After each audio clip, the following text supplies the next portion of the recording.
part of our debate will be looking forward to climate talks, climate summits, whether or not we're feeling jaded, depressed about these, whether we think we can bring any pressure to bear on forcing our countries internationally to adopt binding carbon emission reduction targets and to look at their responsibility of sharing their commitment with poorer nations. What is the role that we, as the European Eco-Socialist Action Network, what role will we play in that? I've got the Peruvian Environment Minister, Manuel Pulgar Vidal. He's going to be chairing the meeting in December in Lima. He's saying that he's hoping by the end of that meeting that nations will commit to committing at the next meeting in Paris, because he said the train is moving and we cannot wait until Paris to get on board. So, you know, there's quite a lot of importance perhaps in the talks in Peru going well, if we are to hope for anything in Paris. And then in Paris, are we going to think of being an action network, what actions we're going to take part in? So there's a wide range of things for us to discuss on the way towards Paris 2015. I don't know if anybody else wants to say something. I think Karim was going to say something. Malcolm, I'm not sure if you're going to say something later on the Red Green Debate. If there's anybody else thinking about something they want to come into, you can be mulling that over while we ask Karim to say a few words first. Thank you. C'était une demande d'introduction en réalité rapide sur ce sommet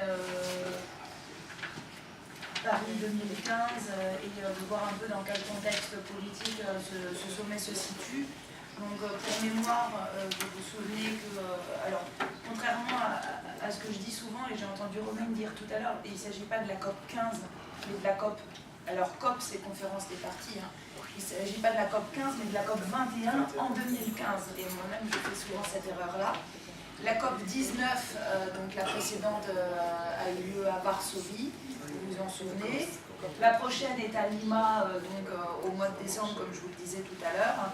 Et donc la COP 21 aura bien lieu en 2015 à Paris, dans un contexte où le gouvernement français tente évidemment de s'emparer de cet objet pour voilà, se redonner un blason vert qui a été bien mis à mal de son propre fait, puisque voilà, on a là un projet de loi sur la transition énergétique qui vient de sortir et qui confirme ce qu'on savait déjà sur le peu d'ambition en la matière du gouvernement de François Hollande et sur le fait que ce projet de loi, par exemple, enterre définitivement le débat sur le nucléaire en France. Enfin, pas définitivement à mon sens, évidemment, mais le nucléaire qui avait déjà été écarté des précédents débats, là, pour le coup, est réaffirmé en tant que volonté dans cette proposition-là. Donc ça, c'est voilà, pour un petit peu le calendrier de ces conférences des parties, sachant que donc, dans la prochaine, dans ce prochain sommet climat à Paris, a priori les grands enjeux qui devraient être au cœur des négociations et sur lesquels nous pourrions nous appuyer politiquement, le premier c'est évidemment le fait de limiter la hausse moyenne des températures à 2 degrés, puisque a priori c'est vers ça qu'on va en termes d'objectifs. Et tout l'enjeu est que sortent de ce sommet climat des objectifs contraignants, c'est-à-dire des objectifs voilà, avec des mécanismes d'obligation, de sanctions et des étapes, un plan d'action pour y arriver. Parce que vous savez qu'aujourd'hui, on n'a plus de feuille de route au niveau international sur notamment les réductions des émissions de gaz à effet de serre. Il y aura probablement aussi un volet adaptation beaucoup plus important encore que dans les sommets précédents, puisque aujourd'hui en matière de lutte contre le dérèglement climatique, on passe de plus en plus de ce qu'on appelle l'atténuation, donc voilà, limiter les dégâts, à l'adaptation, c'est-à-dire se dire de toute manière que maintenant, quoi qu'on fasse, des changements dramatiques, il va y en avoir, et donc comment est-ce qu'on fait en sorte de vivre avec dans les années qui viennent. Ensuite, il y a, donc ça c'est pour la partie objectif, on va dire, et limitation de la hausse de la température.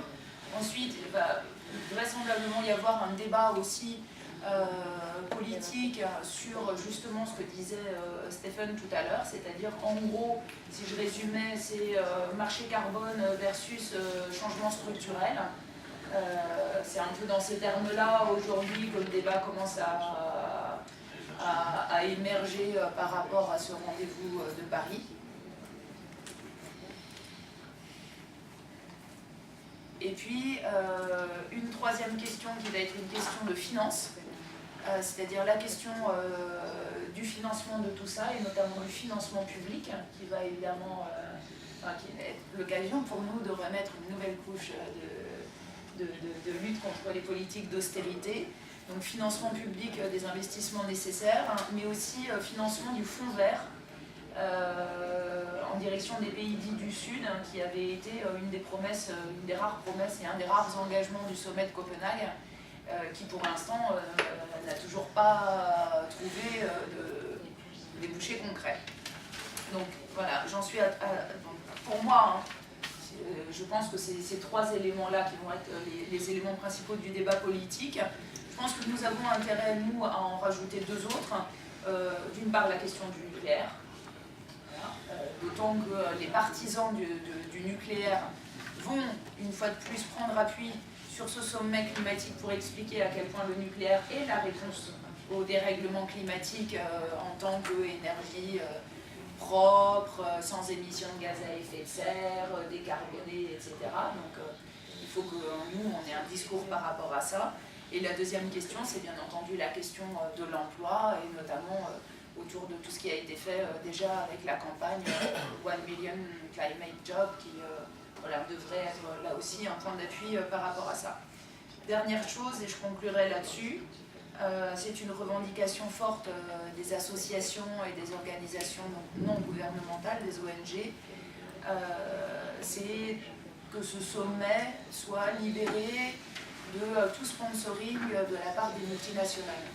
Parce qu'à Varsovie, ce n'était pas le cas, puisque à Varsovie, pour mémoire, le mobilier était fourni par Qatar Airlines, par Mercedes.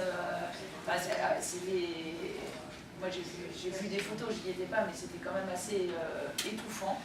Et du coup, les ONG ont quitté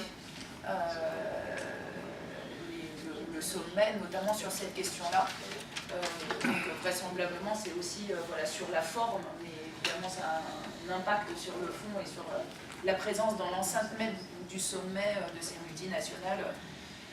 Évidemment, une répercussion politique. Donc je pense que ça doit faire partie aussi de nos revendications, effectivement, de sortir les multinationales de l'enceinte des négociations. Voilà, un peu le contexte politique dans lequel ça se fait. Thank you very much for that. The sooner we have a lobbying voice of our own in Brussels, perhaps, the better for that. So anyone to contribute or any comments on that, especially maybe if you haven't said anything yet, or maybe you're saving yourself for later or for tomorrow, that's all right too, to develop the conversation. Are we all feeling so depressed?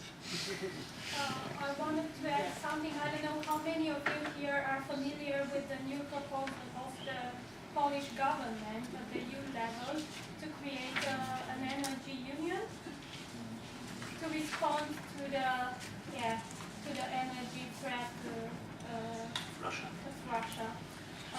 And this is widely accepted within the European Union, and the bottom line of it is to use carbon, to use coal and fracked gas as substitutes to Is it that. widely accepted? it's widely accepted by the government. Right now it seems as if they are going to. Yes, it is this discussion now, and it's been launched in the month of May. I think it was kicked off actually at a meeting in Romania, and ever since they are talking about that, but it's rather behind closed doors.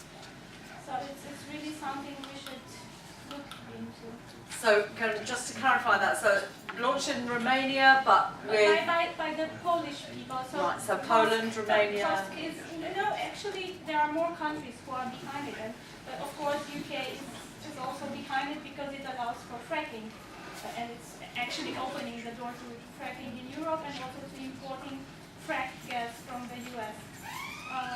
So yeah, that's now happening at the EU level, and from our perspective, like the Eastern European countries will turn into sacrifice spaces. I mean, even the wording of this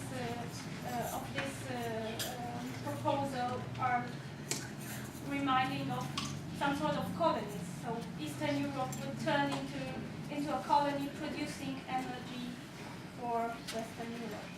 So that's really worrying. I mean, especially Romania and Poland are volunteering for that, for Romania, for the Romanian government, not the people, of course.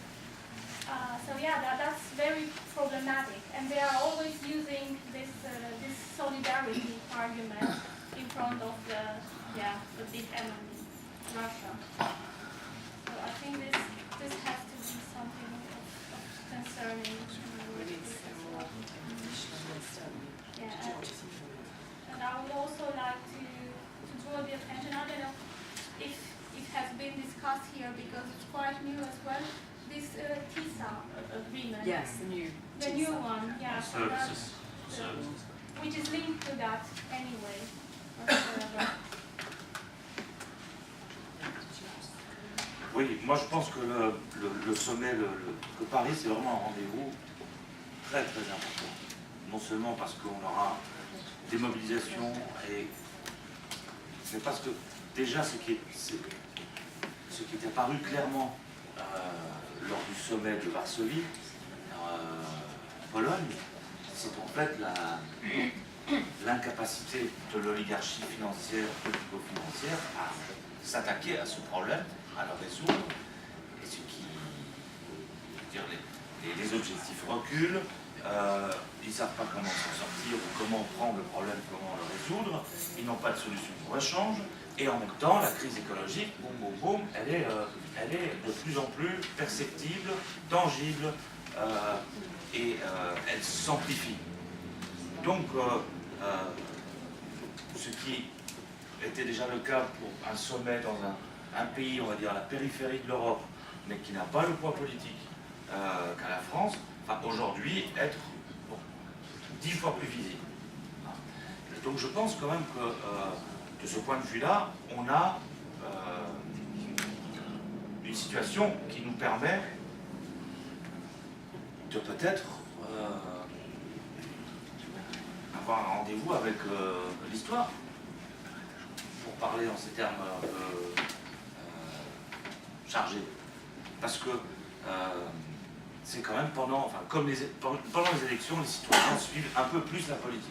Parfois pas du tout, enfin c'est une autre manière de la suivre, c'est-à-dire elle tourne le dos à la politique et ça dit quelque chose aussi. Mais quand il y a un sommet, d'attention médiatique, etc., tous les mouvements sont quelque part aussi polarisés par ça, ça veut dire qu'on a une fenêtre, un mois et demi avant, où on peut mener des mobilisations. Donc en termes de, par exemple, une marche, je sais qu'au sommet contre le sommet de Varsovie, les ONG, mouvements éco-solidaires de Belgique, ils ont rempli un train ou deux, il y en a 700 qui y sont passés, ils sont partis surtout sur une base activiste et sans bien réfléchir sur bon, qu'est-ce qu'on va faire là-bas, on va juste faire une manifestation et ça n'a aucun impact, et par ailleurs il n'y avait aucune revendication qui pouvait avoir un impact. Donc c'est plutôt de l'activisme sur un nez qu'autre chose. Mais on va avoir une convergence de mouvements sociaux sur Paris. Je veux dire, pour nous, écosocialistes, si on prend notre identité politique, sérieux, ça, on ne peut pas rater ce rendez-vous. On doit vraiment être prêt à ce moment-là. On doit être prêt, on doit avoir des propositions, un acte de force. Ça veut dire qu'il faut bosser là-dessus de maintenant jusqu'à l'automne 2015. Et que pour moi, c'est une des tâches premières du réseau. Enfin, c'est d'être un peu un laboratoire, une plateforme d'échange, parce que sinon, bon, ben, chaque parti a sa manière de décliner l'écosocialisme. L'écosocialisme, telle version, enfin, on peut faire une typologie. Et finalement, en tant qu'écosocialiste, on va rater notre rassemblement. Ah non, on va y aller en ordre dispersé. Moi, je trouverais ça dramatique.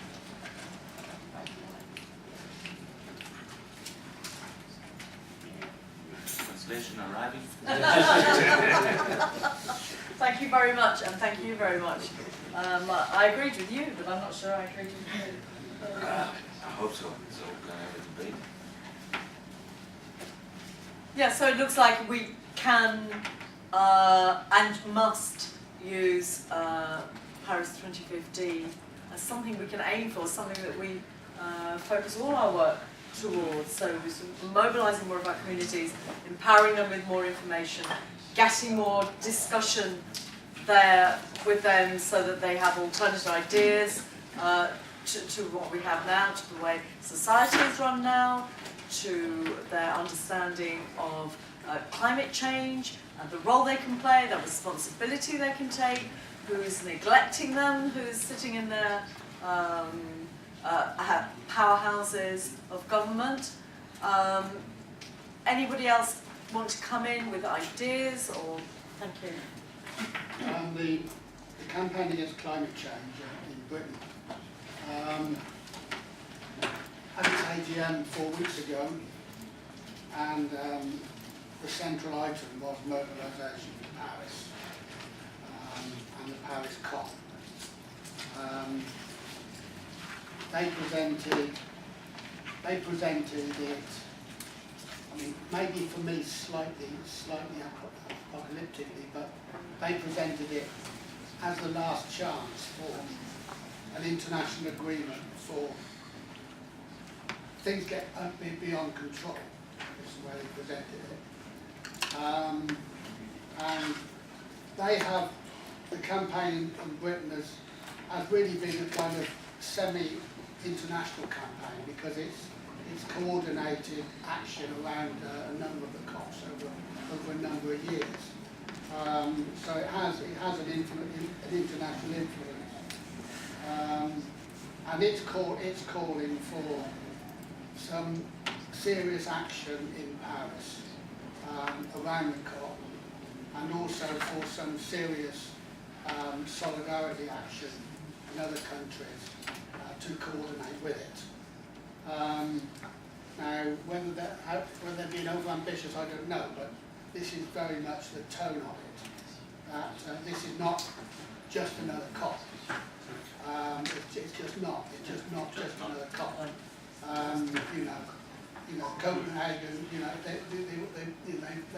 They've all failed, and another failure isn't acceptable. That's the way they put it. Maybe there will be another failure and we won't be able to do anything about it. But I think it is the right attitude to have that another failure simply isn't acceptable.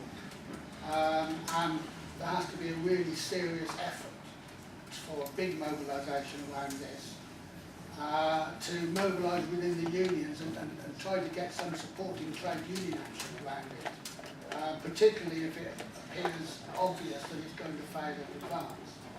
So I think that's sort of the right attitude to take, and they will be running an international campaign around this. How successful, I don't know, because the movement's not in the best shape. Nevertheless, I think that is the right attitude to take. As just an example, with Campaign Against Climate Change, Pete Murray there, who's filming us today, and myself, we've worked with the Campaign Against Climate Change trade union group over 7 or 8 years. Bringing different trade unions on board, helping to ensure that the 1 million climate jobs pamphlet came out of a bigger body of work. I think Campaign Against Climate Change and all our green groups, we need to work together whatever hat we're putting on it, but if we can definitely be also European Eco-Socialist Action Network within that wide group. It might help more of us to actually coordinate meeting together and actions together and planning things together, because we need the numbers. We need the numbers, and whether we do something here in London or whether we all actually swim the channel and all meet in Paris is another thing. I think the young people here in the student movement, possibly with Young Greens as well, they may be thinking about Paris. Maybe not so much in a romantic way, but in an urgent way for their future. Maybe both, really. The truth is both. Okay, anybody else want to? Yes. Oui, bon, voilà. Je suis d'accord, c'est vrai que ça va être un moment extrêmement important, surtout après l'échec de Copenhague, comme ça a été dit. Bon, c'est évident qu'il va y avoir un contre-sommet, je pense qu'il va être organisé comme d'habitude par une coordination des ONG et syndicats.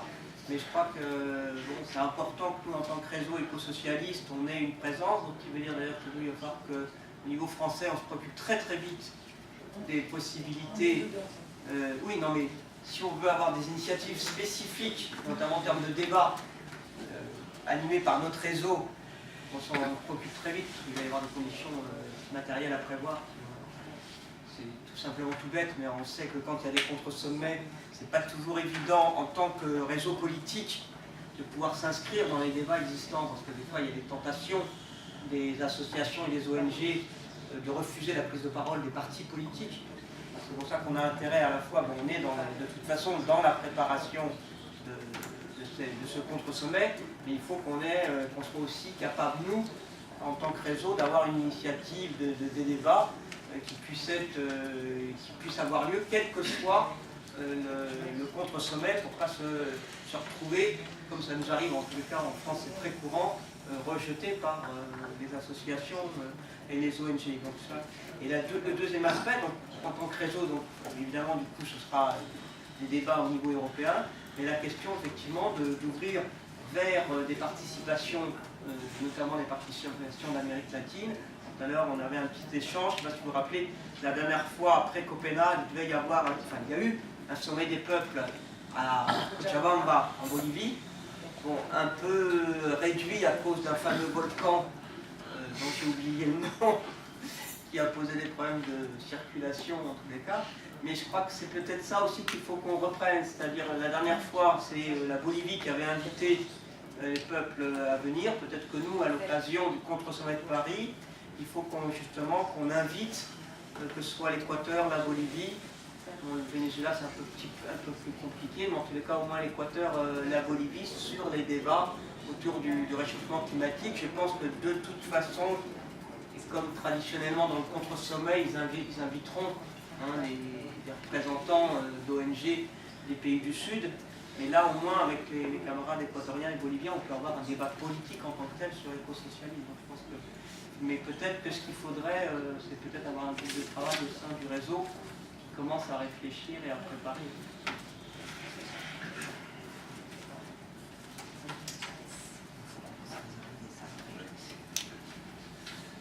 Thank you very much for that.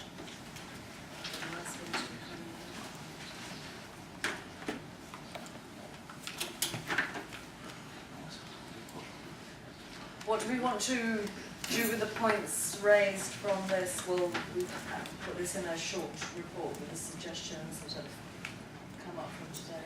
Yeah. That would be very good. In the minutes of the meeting. Yes.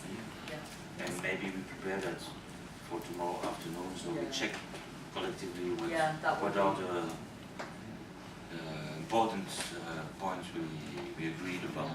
So we don't wait for the next meeting to agree with the minutes, but we do it before we leave. Yeah. That's good. Yes. What about the carbon markets thing? We have got a little bit of time now. Do we want to talk any more about the carbon markets? Yeah. Let's get it out of the way. Get out of the way. Yeah. I mean, if you, Si, je l'ai expliqué, la fête est sortie. if we agree that the carbon market is a bad idea and doesn't work, then I would have thought the obvious alternative is a system of quotas. If you want to control consumption or emission, then there's the two Yeah. options.